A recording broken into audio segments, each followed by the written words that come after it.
al Día.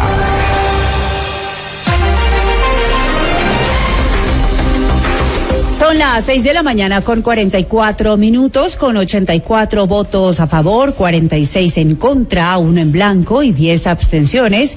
El Pleno de la Asamblea Nacional aprobó la noche del sábado el proyecto de ley urgente para desarticular la economía criminal vinculada al conflicto armado interno, llamada ahora Ley de Solidaridad Nacional, remitida por el presidente Daniel Noboa.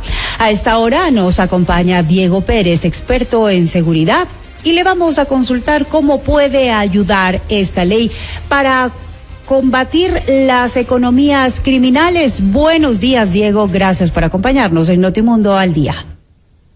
Buenos días, muchísimo gusto y muchas gracias por la invitación. Me parece que la Ley de Solidaridad Nacional, como se llama ahora, le provee al gobierno de una serie de herramientas que ha venido solicitando con la finalidad de poder enfrentar con mayor contundencia al crimen organizado transnacional que opera con tanta contundencia en el Ecuador, ¿no? Y en ese sentido, partiendo desde esa perspectiva, nos da la noción de que a partir de ahora, y contando con todas estas herramientas, pues podría operar con mucha más contundencia, con mucha más fuerza sobre esas organizaciones, ¿no? Sin embargo, me parece que sí quedan una serie de elementos que muy probablemente tendrán que ser dilucidados por la Corte Constitucional, especialmente en torno a ciertas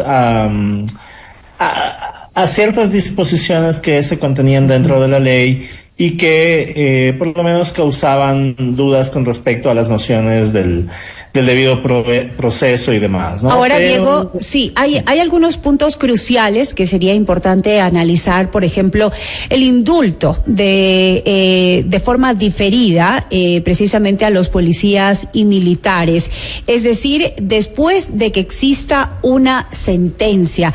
¿Cuál es la diferencia de lo que existe en cuanto a la ley en este momento y lo que viene ya con la reforma?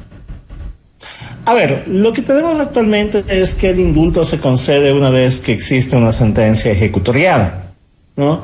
Y acá en realidad la figura es una suerte de indulto preventivo, ¿no? Es decir, existe la posibilidad de otorgar el indulto previo, como un paso previo al cometimiento de alguna acción, ¿no? ¿Y esto entonces, en qué aporta a la fuerza pública dentro de su accionar? A ver, le provee la posibilidad de operar con mucha más contundencia y sin entrar en las dudas que generan sobre el debido uso de la fuerza, ¿no? Digamos, cuando existió el caso hace algunos años, 2019, si no estoy mal, de Diana Carolina, el asesinato de la chica esta en Ibarra, uno de los planteamientos que hacía la fuerza pública era: nosotros no podemos utilizar toda la fuerza de la que disponemos porque se nos hubiera acusado de violación a los derechos humanos y por lo tanto no actuamos con contundencia en ese caso, ¿no? Este era un poco el discurso de la policía en ese momento. Entonces, lo que esta disposición ahora haría es permitir a la fuerza pública operar en una situación de amenaza a un ciudadano y garantizar que por esa vía se puedan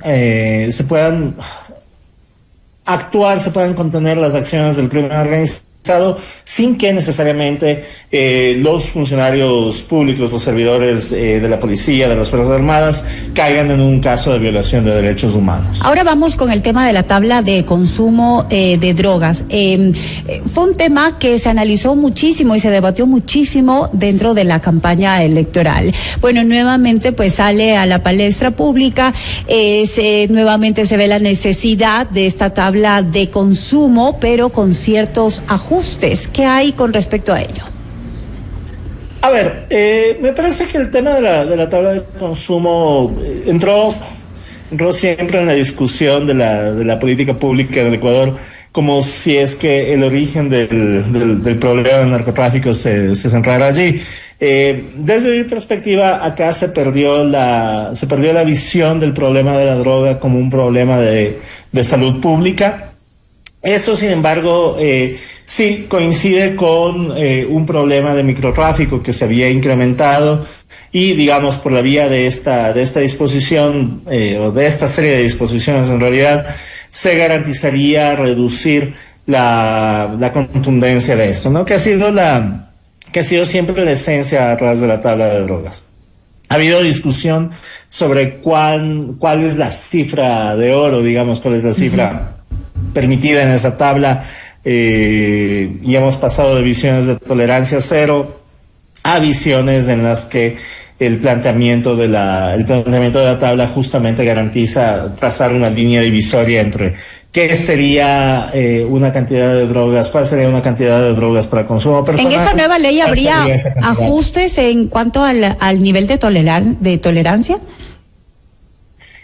Sí, o sea, lo que se plantea de vuelta con la tabla de drogas es ajustar las cifras, ajustarlas hacia abajo para garantizar una acción mucho más contundente, mucho más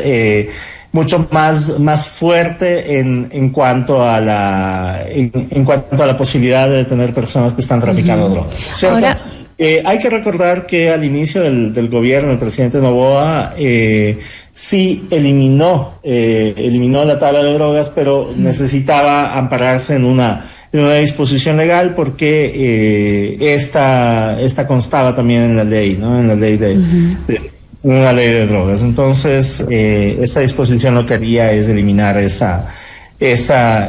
o consolidar esa disposición. Ahora, también hay un punto que llama muchísimo la atención y que tal vez, bueno, pues ya se necesitaba una revisión en ese sector. Estoy hablando del control en el sistema deportivo nacional. ¿Qué es lo que está pasando?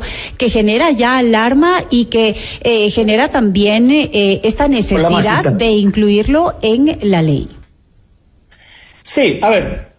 Lo que ha sucedido con varios de los espacios deportivos es que se ha utilizado a ciertos equipos, se han utilizado ciertas zonas grises que existen en la legislación para lavar dinero, ¿no? Me acuerdo hace unos años se mencionaba el caso de un equipo de la Serie D, me parece, o de una de las categorías del ascenso, que pagaba a sus jugadores los sueldos en efectivo. Y al pagarlos en efectivo nunca entraban estos salarios en el sistema contable, ¿no? En el sistema financiero nacional. Entonces esto generaba, por un lado, no pago de impuestos, pero por otro lado, y más importante, es que podía haber sido una situación en la cual se estaba lavando dinero.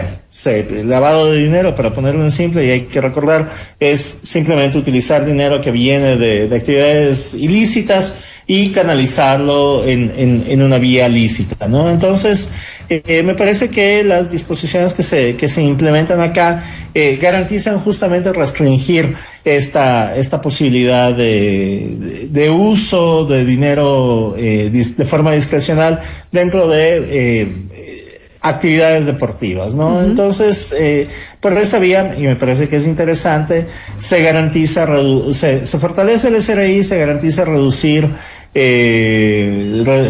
este tipo de zonas grises, y además se le da un rol importante a la UAFE para poder controlar justamente estos potenciales desvíos, ¿no? Ya para finalizar, un tema que realmente pues ha conmovido no solamente a Colombia, sino también al mundo entero, y es que estamos hablando precisamente de ese atentado que sufrió este fin de semana el senador y precandidato presidencial colombiano Miguel Uribe Turbay, quien ya salió de la cirugía a la que fue sometido la noche del sábado. quien recibió 2 disparos en un comunicado de la Fiscalía colombiana y que confirmó que el presunto autor del atentado es un menor de apenas 15 años que fue detenido en el lugar de los hechos, todavía portando el arma de fuego. ¿Qué es lo que pasa? Estamos nuevamente frente a este tipo de violencia dentro de la política. Nos hizo recordar lamentablemente lo acontecido acá también en nuestro país con el candidato presidencial Fernando Villavicencio. Bueno, allí yo creo que podemos partir de recordar justamente que Colombia atravesó este tipo de violencia política desde los años 80, ¿no? Han sido varios los candidatos presidenciales que han sido asesinados en Colombia. Había atravesado un periodo de paz, de tranquilidad Colombia, pero nuevamente esto revela, me parece, 2 cosas, ¿no? La una es el refortalecimiento de organizaciones criminales y de organizaciones vinculadas al narcotráfico que inevitablemente tendrían intereses particulares dentro del desarrollo de la campaña, y esto es lo que revela este costado.